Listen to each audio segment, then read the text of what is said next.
Reciban un cordial saludo.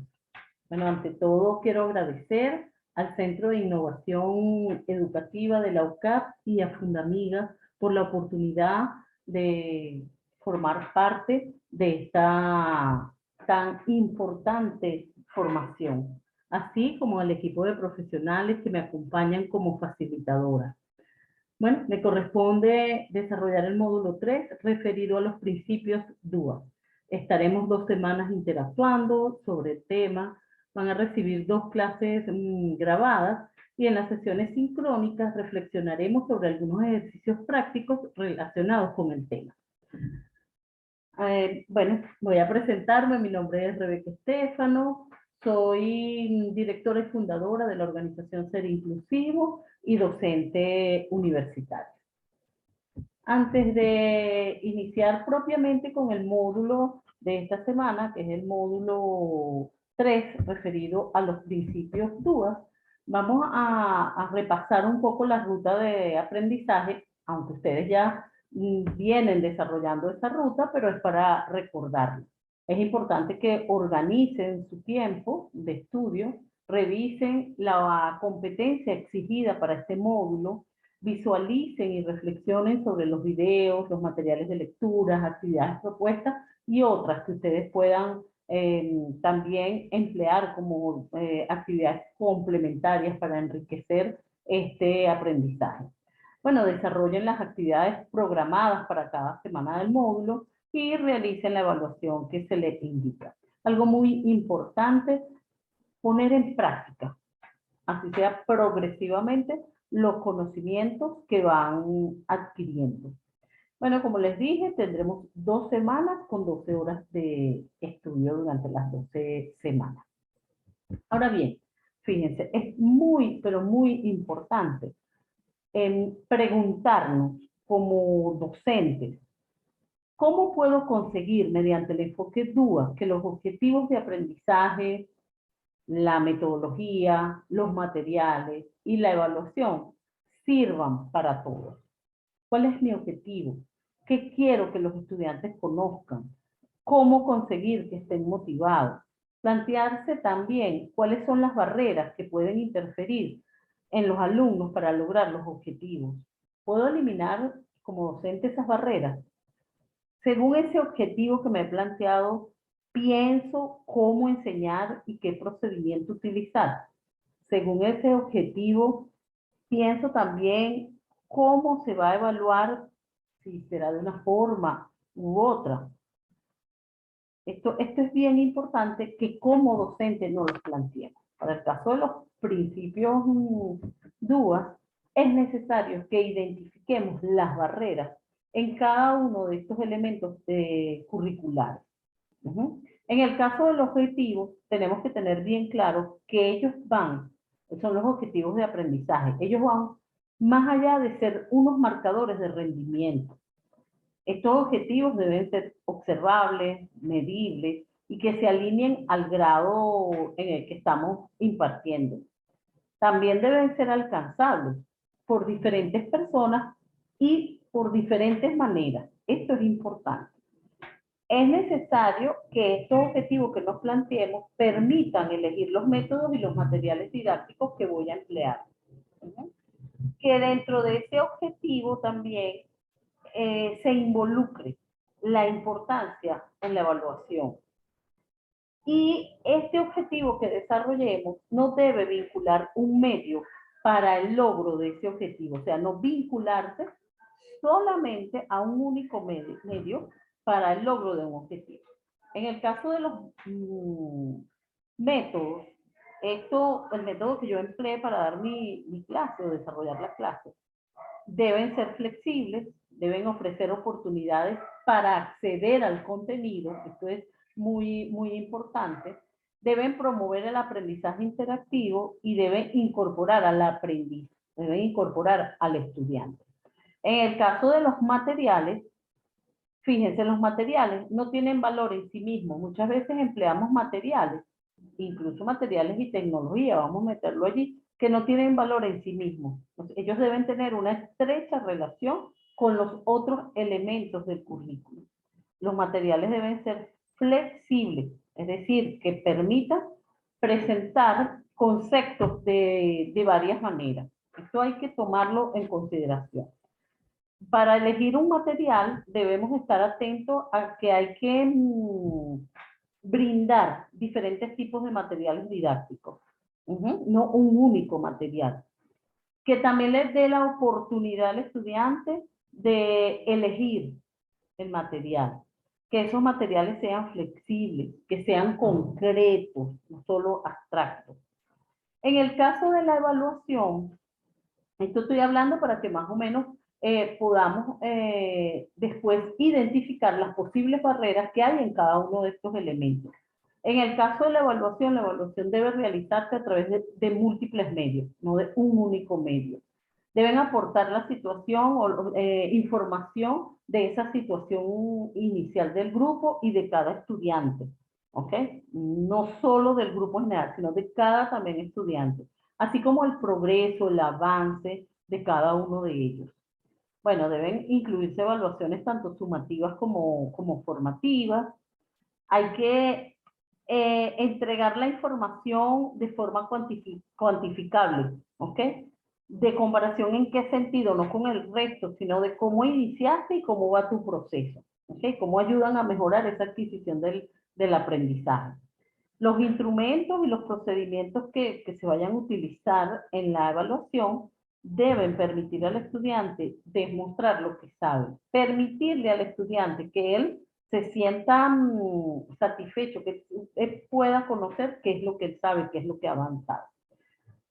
Fíjense, para superar algunas barreras en la evaluación, es importante reflejar el objetivo de aprendizaje, que el estudiante conozca cuál es el objetivo de su aprendizaje. ¿Qué le voy a enseñar? ¿Qué vas a aprender tú? Que el estudiante esté claro en eso. Brindar oportunidades flexibles para demostrar el conocimiento, permitir, como les decía, andamiajes y soporte, o sea, para pasar de un nivel de aprendizaje a otro.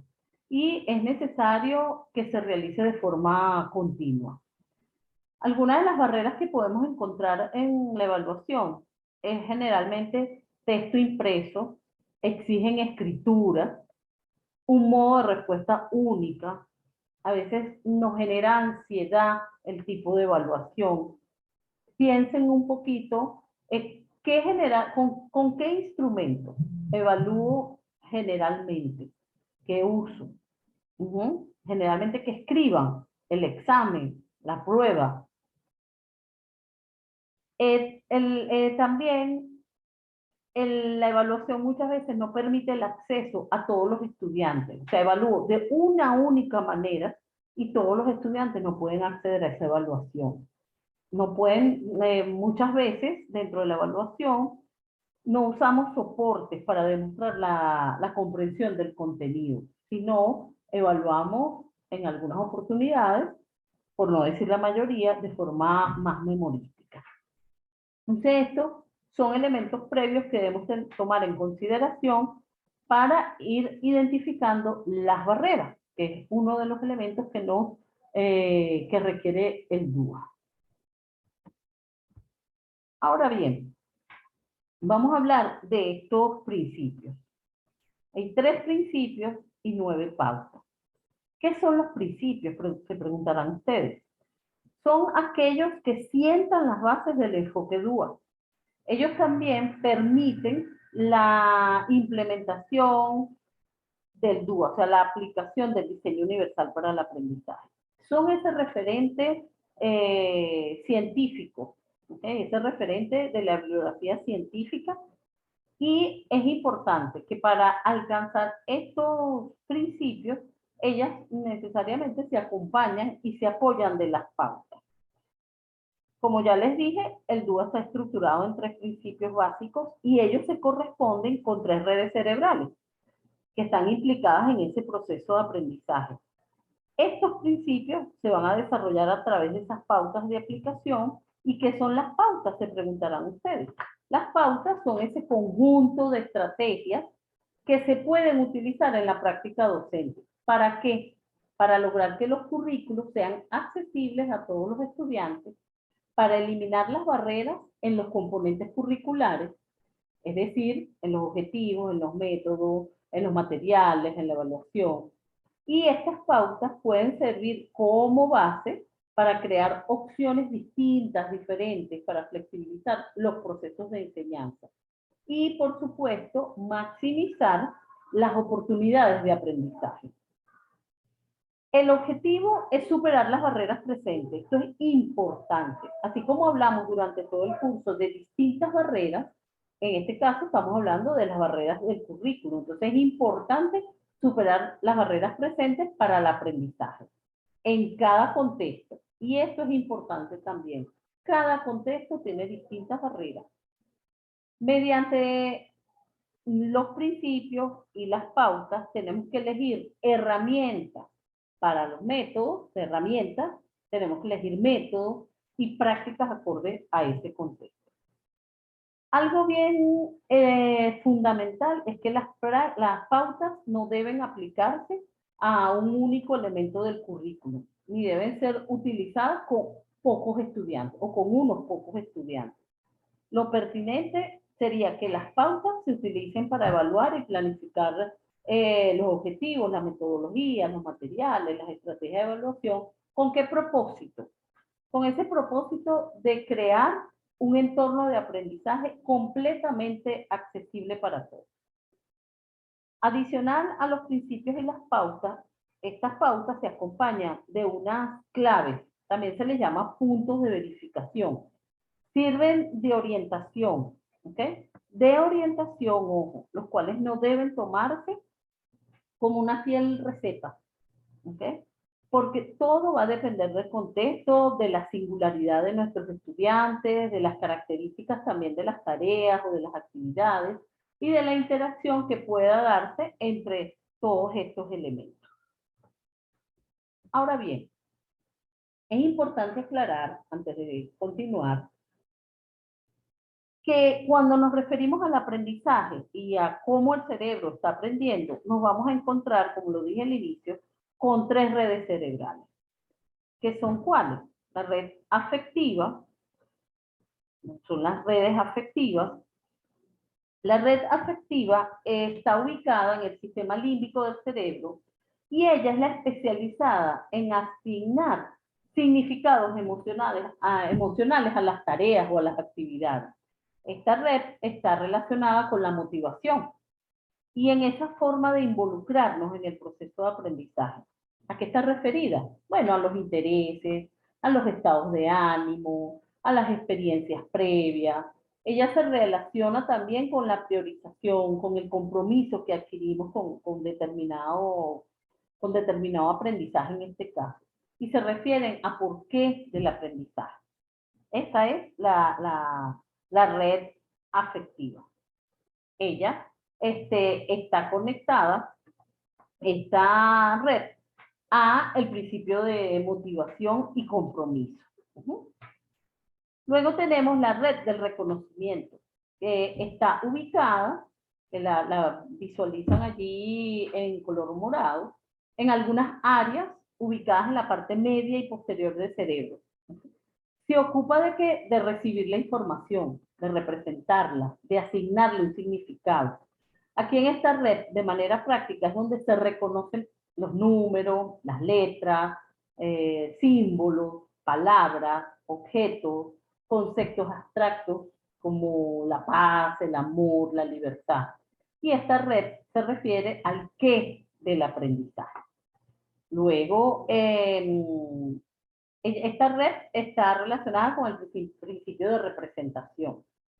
Luego tenemos la red estratégica, la red cerebral estratégica, ubicada en la parte frontal del cerebro, en ese lóbulo frontal. ¿De qué se ocupa esta red, esta parte del cerebro? Se ocupa de planificar, de ejecutar, de motorizar las actividades tanto motoras como mentales. Se refiere a esas habilidades, a esas estrategias, a esa acción y a esa expresión. Y es concerniente al cómo del aprendizaje. Está relacionada con el principio de acción y expresión. Ahora, cuando empezamos a trabajar desde la mirada DUA, es fundamental incorporar estas tres redes que acabo de mencionar dentro de ese proceso de enseñanza-aprendizaje. Es muy importante. Para las redes afectivas, por supuesto, como ya lo dije, está el principio de múltiples formas de compromiso y de motivación. Para las de reconocimiento está la de múltiples formas de representación. Y para las redes estratégicas está el de múltiples formas de acción y expresión. No se preocupen que a medida que esto, por supuesto, este curso es en vías, como dice el diseño universal. Son unas pinceladas y después ustedes pudieran ir profundizando o ojalá se logre otro curso donde se pueda ir profundizando en torno al diseño universal para el aprendizaje. Fíjense bien, cuando revisamos cada uno de estos principios, nos encontramos con tres niveles, tres principios, 9 pautas, y tenemos también tres niveles de profundización que nos van a llevar a trabajar el aprendizaje experto, que es la meta que tiene el DUA. El DUA tiene como meta formar estudiantes que sean expertos en aprender a aprender. Esto es importante. Ahora, ustedes se preguntarán, Rebeca, ¿cómo llegamos a esos tres niveles de profundización? Primero tenemos el nivel de acceso. Ese está en cada uno de los principios. Es el nivel donde se trabaja primordialmente desde esa mirada del docente. El docente es quien entrega opciones para cambiar ese interés, para motivar, entrega opciones para la percepción y entrega opciones para esa elección o esa acción física que va a hacer el estudiante en el principio de acción y expresión. Luego, hay un nivel de construcción, que es más profundo, porque aquí se trabaja de manera conjunta entre el docente y el aprendiz. Y cuando hablamos de esto, o sea, son opciones para mantener el esfuerzo y la resistencia, para trabajar lo que es el lenguaje y los símbolos, y para trabajar la expresión y la comunicación.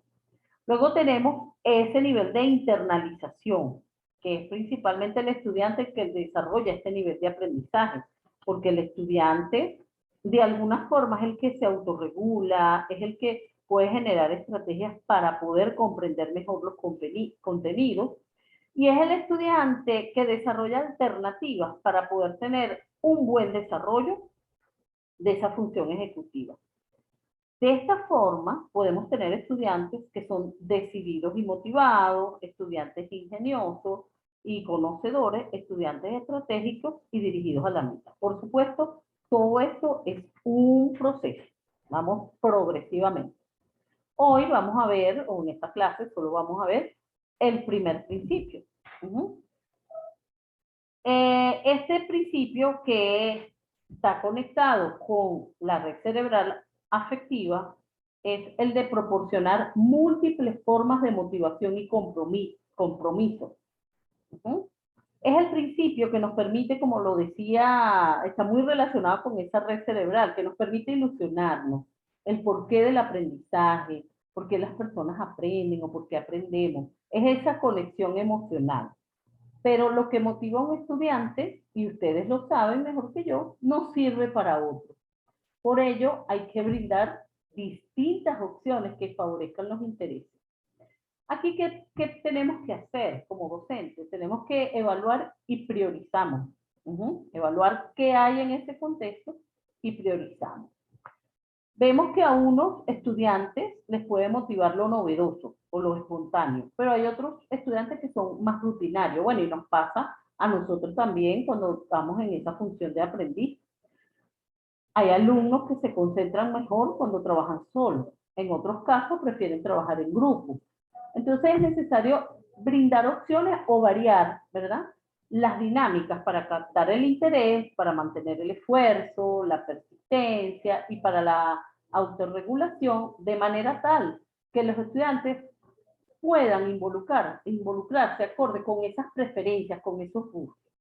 Aquí, por ejemplo, yo los voy a invitar a responderse esta pregunta, cómo ponerse en el lugar de sus estudiantes. ¿Cuál era la asignatura que más les motivaba?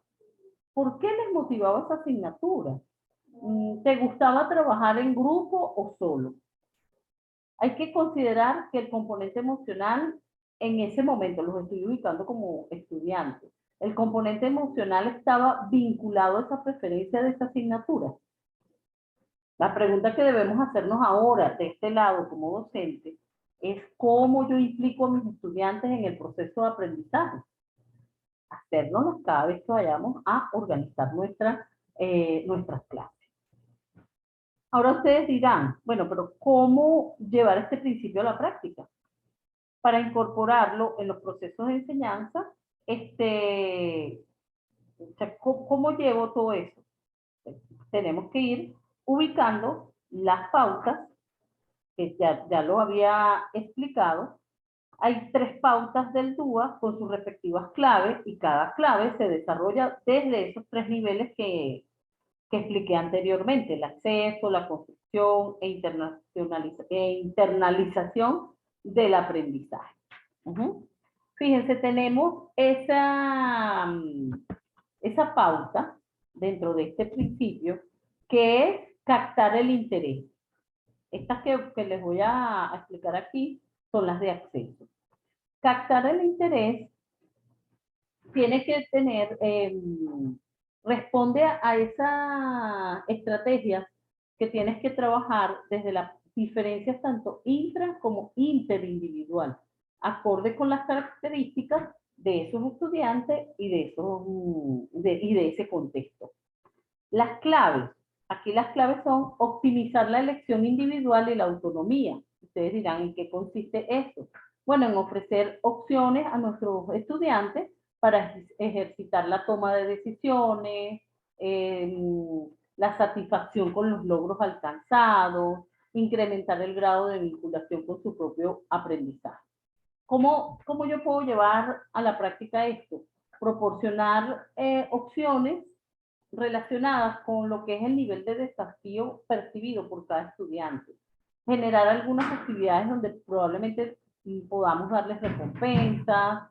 También es importante utilizar contenidos relacionados con las prácticas, herramientas donde ellos puedan recoger y producir información. Es importante también esa secuencia y tiempo para contemplar las tareas, permitir la participación de nuestros estudiantes en ese diseño de actividades y tareas, involucrarlos en el establecimiento de los objetivos, que ellos lo conozcan, que ellos los ajusten. Esto es importante. Luego tenemos optimizar la relevancia y el valor y la autenticidad. ¿En qué consiste eso? Bueno, en proporcionar distintas opciones que optimicen lo que es relevante, lo que es valioso, lo que es importante y motivador para cada uno de mis estudiantes. En este caso, se pueden variar las actividades y las fuentes de información. Tienes que personalizarlas, contextualizarlas a la vida real, a sus intereses, a su cultura, a su edad, a su capacidad, hasta su raza, sus etnias, sus sexos. ¿Okay?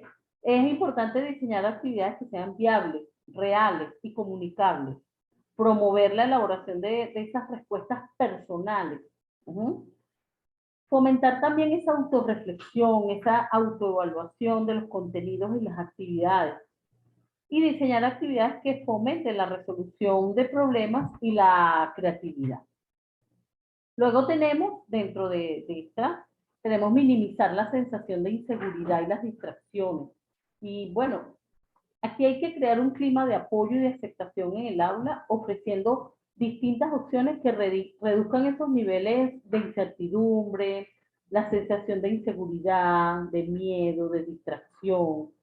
En este sentido, es necesario combinar diferentes estrategias y recursos, crear rutinas en las clases, utilizar algunos calendarios y recordatorios de actividades cotidianas, proporcionar avisos o alertas que permitan anticipar las tareas o actividades que se van a realizar. Estos son algunos elementos que vamos trabajando. Luego, en la siguiente pauta, que es proporcionar opciones para mantener el esfuerzo y la persistencia, que está en ese nivel de construcción, es decir, aquí es necesario desarrollar esas habilidades individuales de autorregulación, autodeterminación que permitan garantizar a todos oportunidades de aprendizaje. Y aquí tenemos 4 claves, que es resaltar la relevancia de las metas y los objetivos. ¿En qué consiste esto? Bueno, en establecer ese sistema de recordatorios periódicos o continuos para tener presente el objetivo, su importancia, el fin de conseguir que se mantenga ese esfuerzo, esa concentración, eh, así aparezcan algunos elementos distractores. Aquí hay que fomentar que los estudiantes formulen el objetivo de manera explícita, que se lo replanteen personalizándolo, presentar también el objetivo de distintas maneras, dividir este objetivo en metas a largo plazo o corto plazo, usar herramientas de eso de gestión del tiempo, usar también lo que es indicaciones, apoyos para visualizar el resultado previsto, involucrar a los estudiantes en debates de evaluación y generar ejemplos relevantes que sirvan como modelos. Luego tenemos variar los niveles de apoyo, de desafío y de apoyo. Aquí es establecer exigencias de diversa naturaleza y con niveles variados de dificultad para completar el éxito de la tarea, así como distintas propuestas junto con un repertorio posible de recursos. Aquí hay que diferenciar grados de dificultad para completar la tarea, variar los niveles de exigencia también para considerar que es un resultado aceptable, hacer énfasis en el proceso, en el esfuerzo, en la mejora, en el logro frente a la evaluación externa y a la competición. ¿Okay? A la competencia. Luego tenemos fomentar la colaboración y la comunidad. ¿En qué consiste? En diseñar grupos flexibles que favorezcan la colaboración y el trabajo en equipo. Crear grupos de colaboración con responsabilidades, con objetivos, roles claros, realizar programas de apoyo, proporcionar algunas indicaciones que orienten a los estudiantes cuándo y cómo han de pedir ayuda a otros compañeros o a profesores, fomentar esa interacción entre iguales, organizar comunidades o grupos de aprendizaje centrados en intereses o actividades comunes, esto es importante, y crear esa expectativa para el trabajo en grupo. Luego tenemos proporcionar una retroalimentación orientada, que consiste en utilizar ese feedback para informar sobre el logro de ese aprendizaje, de esa competencia, de ese dominio. Esto es muy, muy importante. Luego tenemos la pauta de proporcionar opciones para la autorregulación. Este está ya en el nivel de internalización. Aquí la capacidad de autorregularse, de modular de manera estratégica las reacciones o los estados emocionales propios para tener eficacia al hacer frente e interaccionar con el entorno. Esto es un aspecto fundamental del desarrollo humano. O sea, es conveniente proporcionar alternativas suficientes que nos ayuden o que ayuden a nuestros estudiantes, a los estudiantes con experiencias previas y actitudes diferentes a gestionar esa forma de implicarse en su propio aprendizaje. Aquí es necesario promover expectativas y creencias que optimicen la motivación. ¿En qué consiste esto? Bueno, en brindarle distintas opciones para que ellos se mantengan motivados, para que sean capaces de establecer sus objetivos con realismo. Puedan también tener esos pensamientos positivos sobre la posibilidad de lograrlo, manejando también la frustración, evitando la ansiedad. Luego, aquí se puede emplear, utilizar mentores, o sea, estudiantes, compañeros que puedan ser apoyo para modelar ese proceso de establecimiento de metas adecuadas, para trabajar esas actividades de autorreflexión. Aquí es importante ese establecimiento de mentores, estudiantes que sean mentores. Luego tenemos facilitar niveles graduados de apoyo para imitar habilidades y estrategias. Esto consiste en proporcionar apoyos variados para ayudar a los estudiantes a elegir y probar estrategias adaptativas que les sirvan a ellos para gestionar, orientar o controlar sus respuestas emocionales ante los acontecimientos externos. ¿Cómo podemos llevar a la práctica de facilitar este nivel? Hay que mostrar modelos de apoyo para gestionar la frustración, buscar ese apoyo emocional externo, ejercitar esas habilidades para hacer frente a situaciones conflictivas, usar modelos en situaciones reales sobre habilidades para afrontar los problemas. Ustedes dirán, wow, Rebeca, esto es muchísimo, ¿no? Luego tenemos desarrollar la autoevaluación y la reflexión, que consiste, bueno, en proporcionar diferentes modelos y pautas también de técnicas de autoevaluación que sirvan para controlar las emociones y la capacidad de reacción. Es muy importante este modelo. Fíjense que este principio de proporcionar múltiples formas de motivación, la meta de este principio es mantener al estudiante motivado y también decidido, con todo este tipo de pautas y de claves. Ahora bien, esto explicado muy, como dijimos, son como unas dosis que les estamos brindando, pero aquí les voy a dejar un ejercicio y lo vamos a conversar en la clase sincrónica. Fíjense, la profesora Silvia está a cargo de la asignatura de Lengua y Literatura de 5º grado de primaria. Ella se planteó el siguiente objetivo para una de sus clases: leer el mito chino de la creación para identificar cómo se refleja en él su contexto de producción, deduciendo las características de la cultura en la que se origina y crear un cómic para luego presentarlo de manera oral. Aquí ustedes van a identificar las posibles barreras que podrían interferir en que algunos estudiantes logren el objetivo. Y es importante que dentro de estas barreras destaquen las posibles barreras de motivación que podría generar este objetivo. Es interesante, léanlo con detenimiento, saquen una lluvia de ideas con sus posibles barreras. Imagínense incluso a la profesora Silvia o ustedes mismos desarrollando este objetivo, así tal cual, y hagan la lluvia de ideas con las posibles barreras que pueden interferir en nuestro estudiante. Adicional a ello, les voy a dejar unas preguntas para su reflexión personal. Y es, reflexiona un concepto o un nuevo conocimiento que haya resonado en ti. Alguna inquietud o interrogante aún por resolver y algo que creen que haya detenido o interferido en su aprendizaje. Y para finalizar, por ahora, les dejo este pensamiento que dice: el bosque sería muy triste si solo cantaran los pájaros que mejor lo hacen.